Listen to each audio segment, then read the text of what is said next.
Welcome back to the Talking Baby podcast. Joining me once again this week is the only person I know whose entire body has a beard. Thanks for being here again. Well, to be honest, the only other thing I had on the schedule for today was to eat the food out of my bowl, and I've already done that, so my day was pretty wide open. Ooh, I'm glad you mentioned food because you were eating recently and I was watching you. I think it was yesterday or an hour ago or tomorrow. I don't really understand how time works yet. I'm a baby. But anyway, I was watching you and I noticed that the food that you eat is very different than the food that I eat. Yes, it's very different. And for what it's worth, I also struggle with the concept of time. Anything that's not happening right now really confuses me. Same. I'm really hoping it improves over the past few years. So anyway, here's the thing I noticed. The food that you eat doesn't come out of a person like my food does. Which I just assumed that was standard practice. You know, I figured that when anyone was hungry, you make the crying sound, wah, wah, and then a larger person picks you up, puts the food sacks that they have attached to their chest into your mouth, and boom, you're eating. But the more I look around, the more I'm like, wait, is it just me doing this? Am I a weirdo? Oh yeah, it's definitely just you. And yes, you are a weirdo. But you're weird in so many other ways that's almost like the least weird thing about you. Really? What are other things that are weird about me? I mean, for one, you puke all the time, nonstop. I'll puke once in a while if I eat my own poo or whatever. What's that now? Oh, you know how when you're in the backyard and you're a little hungry, but mostly you're bored and you see an old pile of your own poo and you're like,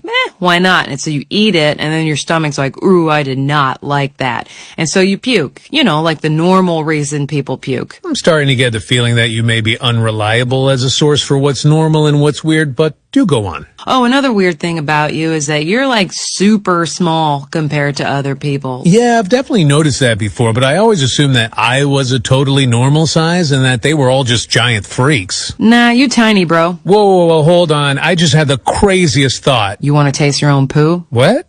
No. Yeah, no, that's not what I was thinking either. Anyway, so I'm not a big conspiracy person, but do you think it's possible that I will one day grow into being a giant freak like them? Look, I'm not an expert or anything, but because right now you are the size that you are, I think I can say with absolute certainty that that's the size you're always gonna be. Oh, okay, that's a relief. Because honestly, between you and I, being this size is a pretty great gig. I don't have to do anything. Right now, I'm feeling a little hungry, so I'm gonna do the whole crying thing in a second.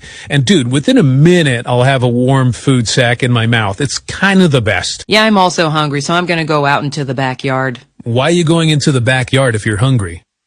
No reason. Right, and I'm the weird one. I guess we're both going to be puking in a few minutes. Whoa, am I starting to understand how time works?